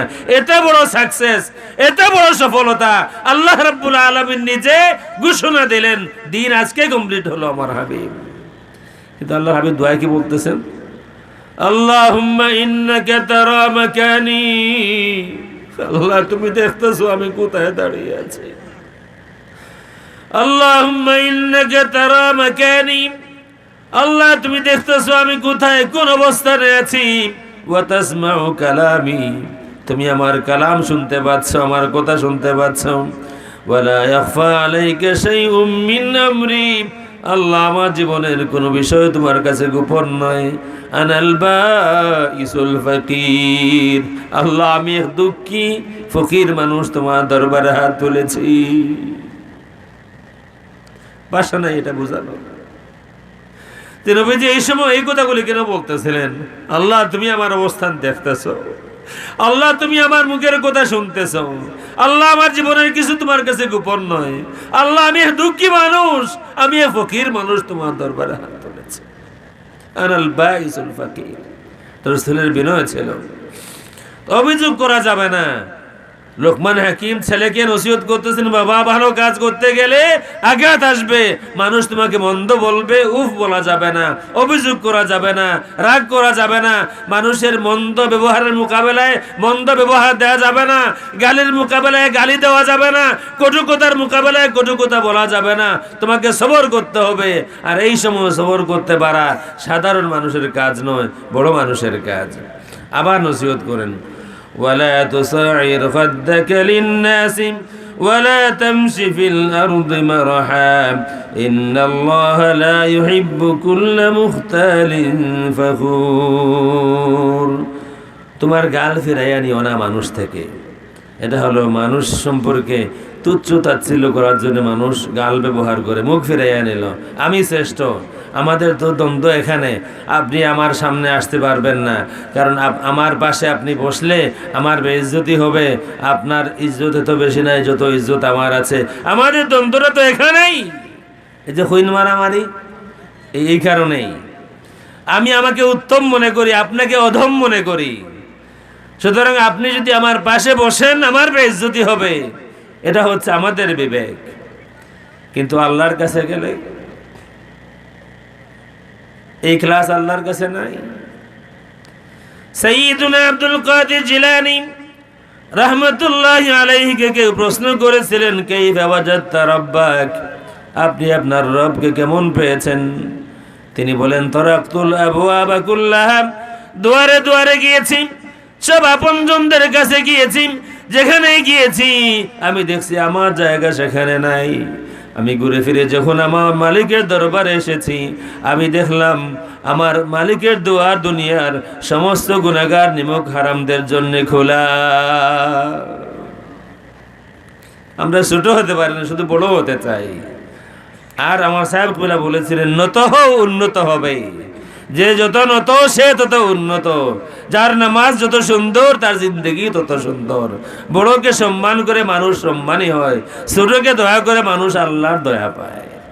হাদিসের সার কথায় করে তো ওসিয়ত করতেছেন, বাবা মানুষকে নিয়ে উপহাস করো না, মানুষ থেকে মুখ ফেরাইয়া নিও না, অহংকার করে চলো না। আল্লাহ রাব্বুল আলামিন কোনো অহংকারীকে পছন্দ করেন না। আবার বলেন, ওয়াকসিদ ফি মাশিকা ওয়াগদুদ মিন সাউতিক, চলার সময় মধ্যম গতিতে চলো। দেখেন কত দরদি বাবা, সন্তানকে কত বিনয়ের সাথে, কত আদরের সাথে, দরদের সাথে সব ধরনের নসিহত করে দিচ্ছেন। বাবা রাস্তায় চলার সময় দম্ভ ভরে অহংকারের মতো চলাফেরা করো না, নত হও, নম্র হও, বিনয়ী হও। ওয়াগদুদ মিন সাউতিক, কারোর সাথে কথা বলার সময় চিল্লাচিল্লি করো না, উত্তেজিত হয়েও না, নরম সুরে কথা বলো। আল্লাহ রাব্বুল আলামিন মুসা আলাইহিস সালাম, হারুন আলাইহিস সালামকে পাঠাচ্ছেন ফেরাউনের কাছে, এতে বড় নাফরমান। আল্লাহ তো বলে দিবেন যাইয়াটা চিৎকার দিবা। আমাদের ওয়াজে আছে না, কিছুক্ষণ ওয়াজ করার পরে বক্তা বলে চিৎকার করে বলেন, আছে না? আপনারা চিৎকার, হুজুর চিৎকার দেয়, আপনাদেরকেও চিৎকার দিতে বলে। আর লোকমান হাকিম বলতেছেন তোমার কণ্ঠটা মুলায়ম হবে, নম্র হবে। আল্লাহ মুসা আর হারুনকে বলেছেন, ফাকুলা লাহু কাউলাল লাইয়িনা। ফেরাউনের কাছে যাচ্ছ, কিন্তু তুমি যাচ্ছ আল্লাহর কোনো বান্দার কাছে, আমি তাকে সৃষ্টি করেছি, তার সাথে মধুর আচরণ করো। আল্লাহ বলে দিয়েছেন ফেরাউনের সাথে কথা বলার সময় বিনয়ের সাথে, কোমল সুরে, মধুর সুরে তার সাথে কথা বলো। শেষ কথা হলো, ইন্না আনকারাল আসওয়াতি লাসাউতুল হামির, সব থেকে অপছন্দনীয় নিকৃষ্ট কণ্ঠ হলো, আওয়াজ হলো গাধার আওয়াজ। খুব চিৎকার করে না? গাধার আওয়াজ সবসময় চিৎকার করে, তাকে বলা লাগে না চিৎকার করে বলে, সবসময় চিৎকার করে। এই হচ্ছে একজন দরদি পিতার দরদি নসিহত তার ছেলেকে। কোনো কিতাবে দেখছি ছেলের বয়স তখন মাত্র কিছু সময় হয়েছে, মাত্র জন্ম হয়েছে, কোলে নিয়ে উঠানে গিয়েছেন, খোলা আকাশের নিচে দাঁড়িয়েছেন, আর ছেলেকে ওসিয়ত করতেছেন, বাবা তুমি শিরিক করো না, আল্লাহর সাথে কাউকে শরিক করো না, শিরিক করা বড় গুনাহ। বাবা তুমি মনে করো না কিছু তুমি গোপন করতে পারবে, যেখানেই কিছু গোপন থাক না কেন আল্লাহ তা নিয়ে আসবেন। এই নসিহতগুলি, নামাজ কায়েম করো, মানুষকে ভালো কাজের আদেশ দিও, মানুষকে মন্দ কাজ থেকে বাধা দিও। এই কাজগুলি করতে গেলে আঘাত আসবে, সবর করতে হবে, উফ বলা যাবে না, মন্দের মোকাবেলায় মন্দ দেওয়া যাবে না, সবর করা লাগবে। এই সময় সবর করতে পারাটাও বড় মানুষের কাজ।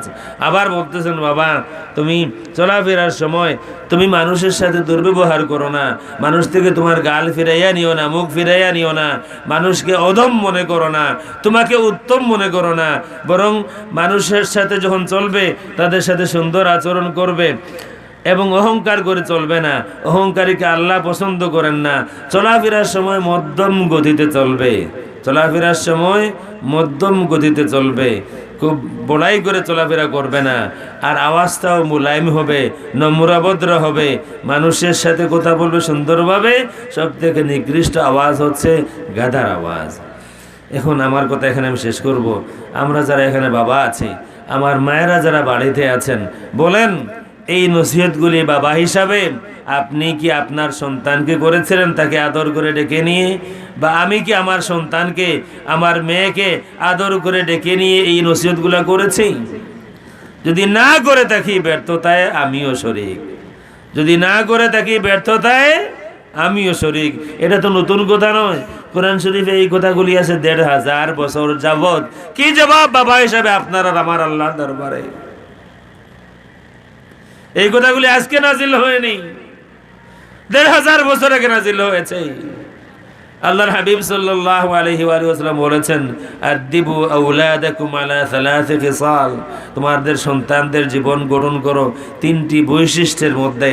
প্রথমটা হলো হুব্বি নবিয়িকুম, তোমাদের নবীর মহব্বতে তোমাদের সন্তানের জীবন গঠন হবে। ওয়া হুব্বি আলি বাইতিহি, তোমার নবীর পরিবারের মহব্বতে সন্তানের জীবন গঠন হবে। ওয়া তিলাওয়াতুল কোরআন, কোরআন শরীফ তিলাওয়াতের মধ্যে। বাবা হিসাবে, মা হিসাবে আমি কি পেরেছি আমার সন্তানের শ্বাসে নিঃশ্বাসে এই আওয়াজ পৌঁছাইয়া দিতে? মহব্বত হবে সব থেকে বেশি আল্লাহর, সব থেকে বেশি আল্লাহর রসুলের, মহব্বত হবে আহলে বায়তের। আমি কি পেরেছি আমার সন্তানের শ্বাসে নিঃশ্বাসে এই কথা মিশিয়ে দিতে? তিলাওয়াত হবে কোরআন শরীফ।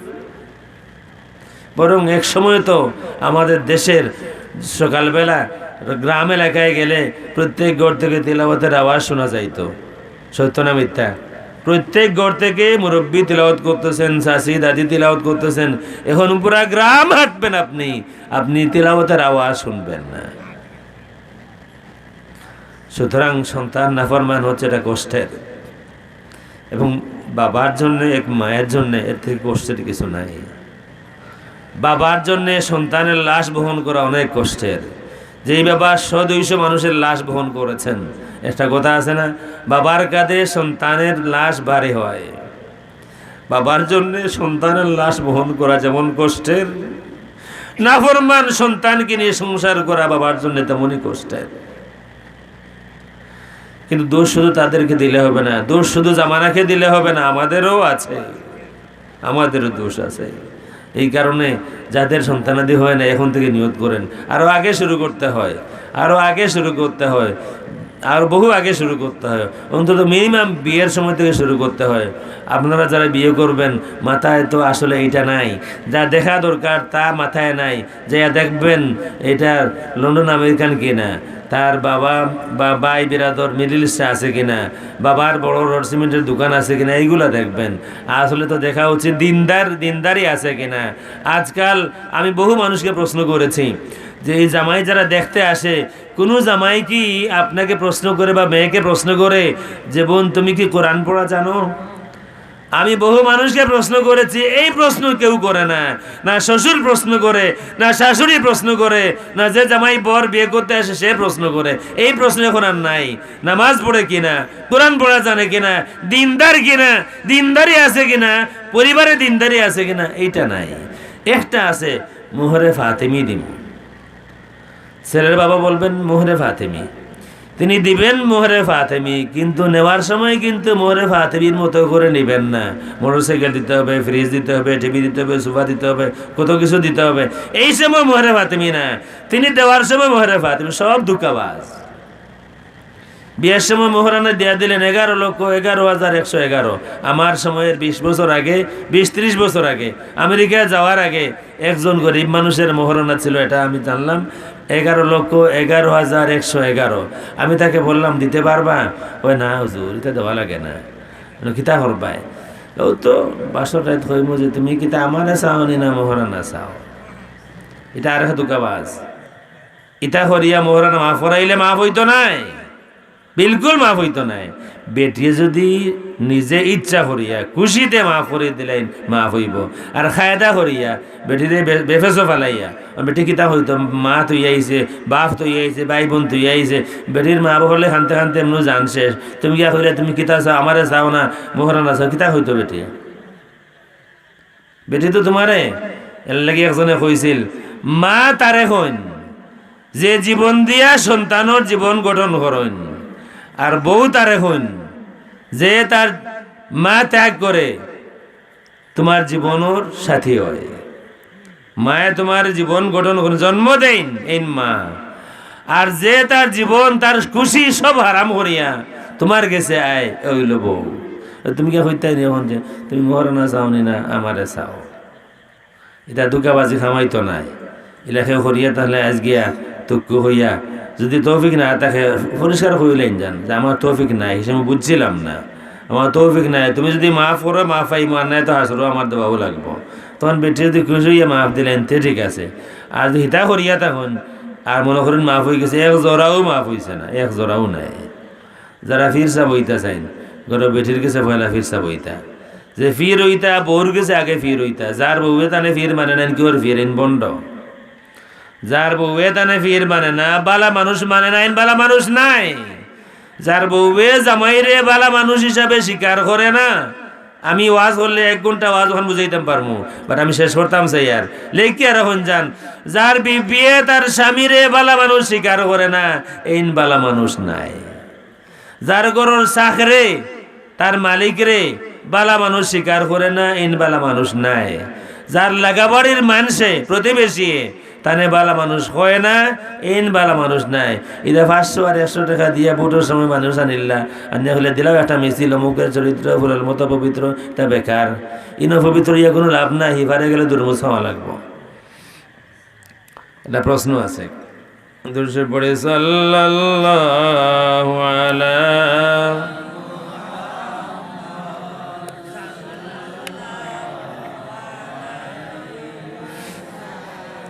সাল্লাল্লাহু আলা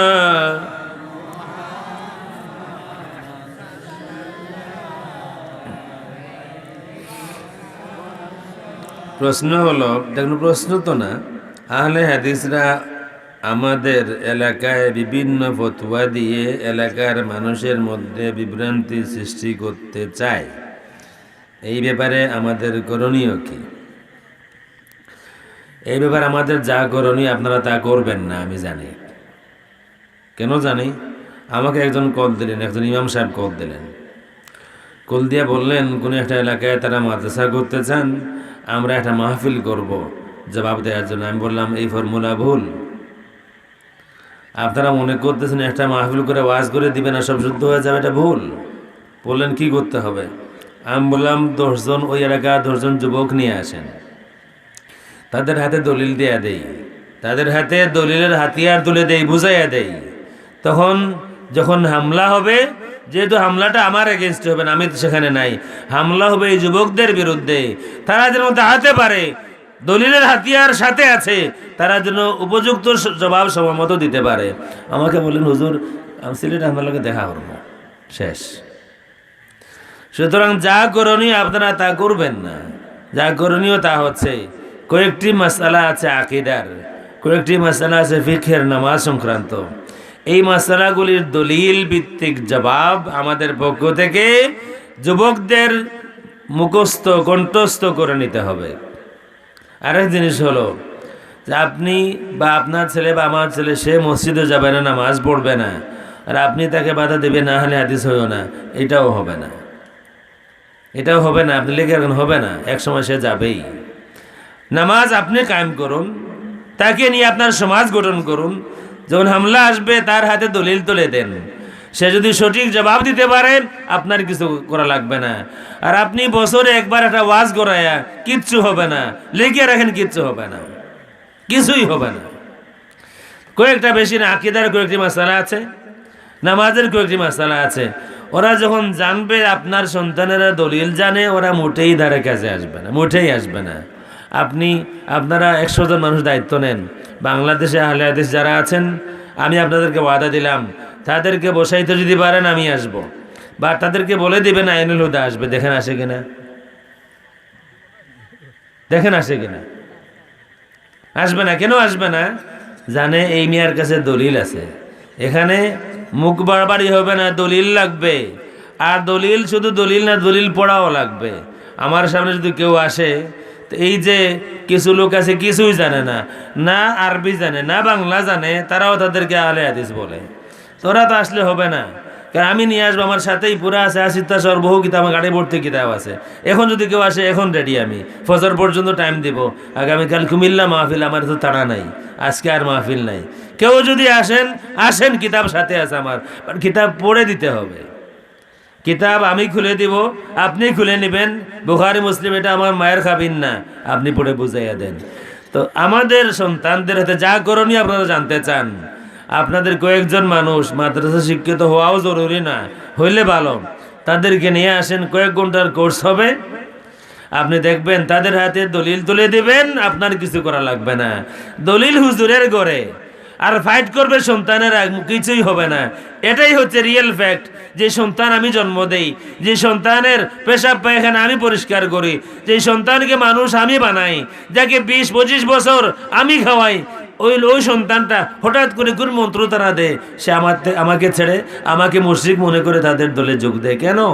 এই কারণে যখন হামলা হয়, তারা যখন আক্রান্ত হয়, ওই সময় তাদের হাতে দলিল নাই, তারা সেখানে লাজবাব হয়ে যায়, তারা সেখানে পরাজিত হয়ে যায়। এরপরে দলিল আপনি রাখছেন আপনার ঘরে নাই, হুজুরের আলমারিতে, এই দলিল লাভ নাই। এদের হাতে দলিল তুলে দেন, দেখবেন মজা কি হয়, ফাইট কাকে বলে।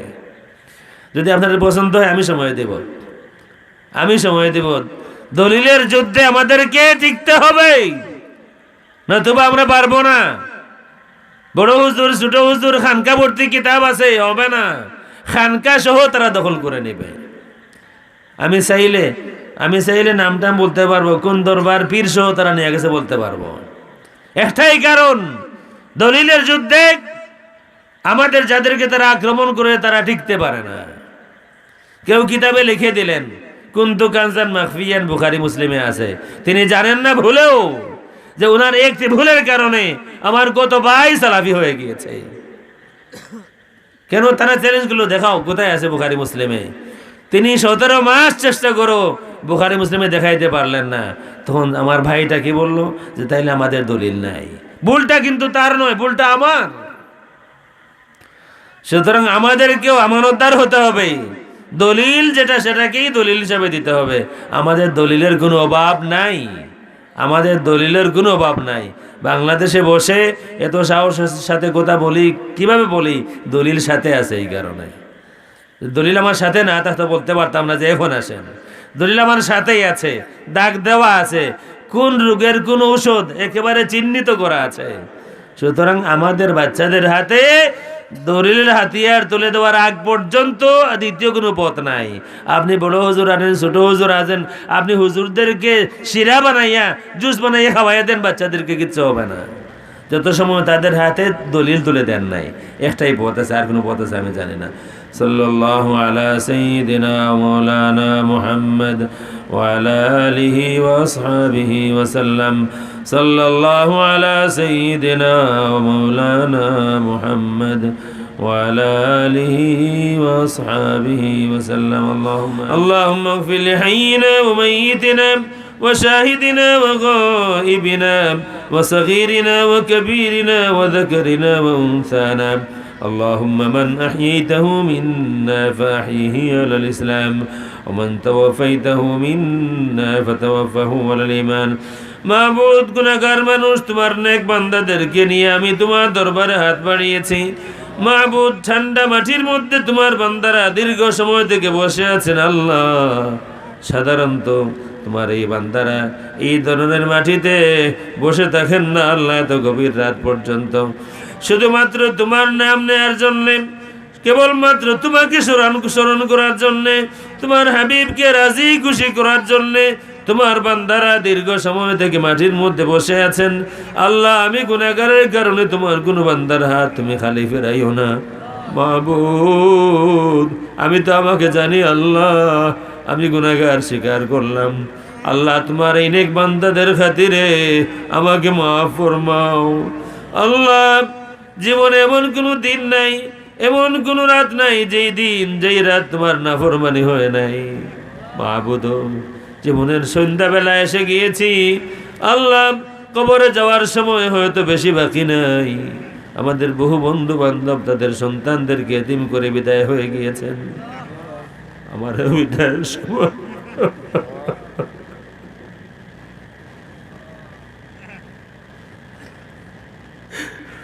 আমাদের কলিজার টুকরা সন্তানদের এতিম হওয়ার সময় এসে গিয়েছে আল্লাহ।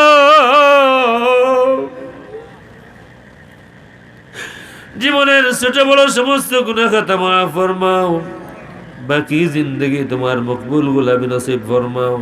কার মনে কোন আশা, কার মনে কোন বেদনা, কার মনে কোন অভাব, কার মনে কোন শূন্যতা, আমার কোন মায়ের মনে, কোন বোনের মনে কোন দুঃখ আছে তুমি যেমন করে জানো, আর কেউ তেমন জানে না আল্লাহ। মাবুদ, মেহেরবানি করে আমাদেরকে উদ্ধার ফরমাও। যারা বিপদে আছেন উদ্ধার ফরমাও, যারা অসুস্থ আছেন শিফা জিলা নায়াত ফরমাও, যারা কোনো অভাবের মধ্যে আছেন অভাব দূর করে দাও আল্লাহ। দিন দুঃখী মানুষের দিন ফিরাইয়া দিও, এতিম মিসকিনদের মাথায় ছায়া দিও আল্লাহ। এতিম মিসকিনদের মাথায় ছায়া দিও, যার কেউ নাই ও মাবুদ, মায়া দিয়া ছায়া দিয়া তুমি তাদেরকে হেফাজত করে নিও। তোমার হাবিবের দরবারে এই মাহফিলের পক্ষ থেকে লাখো কোটি দুরূদ ও সালামের হাদিয়া পৌঁছায় দিও মাবুদ। এলাকার মূর্তিকানদের ইসালে সাহেবের উদ্দেশ্যে এই মাহফিল আল্লাহ, এলাকার যত তোমার হাবিবের যত ইমানদার উম্মত কবরে শুয়ে আছেন সবাইকে মাফ ফরমাও। যত আউলিয়া কেরাম আরামে আছেন আল্লাহ, তাদের দরজা বুলন্দ ফরমাও আল্লাহ। আমাদের কার মা নাই, কার বাবা নাই তুমি জানো।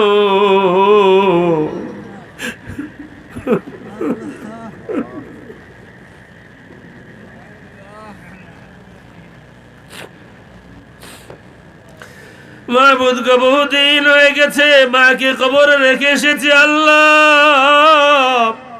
আর কেউ মায়ের খবর দিল না। ও মাহবুদ, মা কেমন আছেন জানি না, আমাদের মায়ের কাছে আমাদের সালাম পৌঁছায় দিও, আমাদের বাবাজানের কাছে আমাদের সালাম পৌঁছায় দিও। জীবনে বহু নিমক হারামি করেছি আল্লাহ, আমাদের জিন্দগির নিমক হারামি তুমিও মাফ করে দিও। আমাদের মা বাবা যেন আমাদেরকে মাফ করে দেন আল্লাহ। আমাদের আওলাদদেরকে তোমার হাওয়ালা করি, বিপদে সাহায্য করে দিও, বিপদে পড়ে গেলে সাহায্য করে দিও, অসুস্থ হলে শিফা জিলায়াত করে দিও। বেপানা হয়ে তোমার দরবারে যদি আমাদের সন্তানেরা হাত বাড়ায় মাহবুদ, তোমার যত নাম আছে প্রত্যেক নামের ভিক্ষা চাই আল্লাহ। আমাদের বিপদগ্রস্ত বাচ্চাদেরকে তুমি খালি ফিরাইয়া দিও না, জীবনের দুঃখ কষ্ট মিটাইয়া দিও ও মাহবুদ। আমাদের বাচ্চাদের জীবনের তামাম দুঃখ কষ্ট মিটাইয়া দিও মাহবুদ। বেপানা হয়ে যদি তোমার আসমানের দিকে নজর করে আল্লাহ, ও মাহবুদ, আমাদের বেপানা বাচ্চাদেরকে সান্ত্বনা দিও। দেশে বিদেশে আমাদের আপনজন যারা আছেন আল্লাহ, মেহেরবানি করে তাদের নেক হায়াত দিও আল্লাহ। কত মানুষ এমন আছেন আমাদেরকে এতটুকু মহব্বত করেন, আদর করেন, স্নেহ করেন, যারা মনে করেন তোমার দরবারে হাত তুললে তাদেরকে স্মরণ করব আল্লাহ। তোমার এমন কোনো বান্দা বান্দি যদি এখনো দুনিয়ায় বেঁচে থাকেন আল্লাহ, আমাদের আজকের এই দোয়া থেকে তাকে মাহরুম করে দিও না আল্লাহ। আমি না হয় গুনাহগার, এত মানুষ এখানে বসে আল্লাহ মাহবুব, সবাই তো আর আমার মতো গুনাহগার না। সাদা দাড়িওয়ালা মুরব্বীদের দাড়ির ইজ্জত রাখো, আলিম সাহেবদের ইলমের ইজ্জত রাখো, এতিম মিসকিনের এতিমের ইজ্জত রাখো আল্লাহ, দিন দুঃখী মানুষের অবস্থার ইজ্জত রাখো আল্লাহ। মেহেরবানি করে আমাদের প্রত্যেকের সওয়াল তুমি পুরাইয়া দিও। রব্বানা আলাইকা তাওয়াক্কালনা ওয়া ইলাইকা আনাবনা ওয়া ইলাইকাল মাসির। এলাকার যুবকদেরকে, নওজওয়ানদেরকে জামানা তামাম ফিতনা থেকে হেফাজত করে দিও আল্লাহ। মাহবুব, তোমার আওয়াজকে, তোমার হাবিবের মোহব্বতের আওয়াজকে, আহলে সুন্নাত ওয়াল জামাতের সহিহ শুদ্ধ আকীদার আওয়াজকে দুনিয়ার গুনাহে গুনাহে তুমি বুলন্দ করে দিও আল্লাহ। আমাদের মুর্শিদ কিবলা সাহেব কিবলার দরজাত বুলন্দ করে দিও, বড় সাহেবের হায়াতে বরকত দিও আল্লাহ। আগামী 3-4 মার্চ শান রিসালাত মহাসম্মেলনকে তুমি কবুল করে নিও। মেহমান যারা আসবেন সহি সালামতে পৌঁছে দিও আল্লাহ। মুবারক মাহফিলকে কদর করার তৌফিক দিও। সুবহান রাব্বিকা রাব্বিল ইজ্জাতি আম্মা ইয়াসিফুন ওয়া সালামুন আলাল মুরসালিন ওয়াল হামদুলিল্লাহি রাব্বিল আলামিন বিহুরমাতি লা ইলাহা ইল্লাল্লাহু মুহাম্মাদুর রাসূলুল্লাহ। আসসালামু আলাইকুম।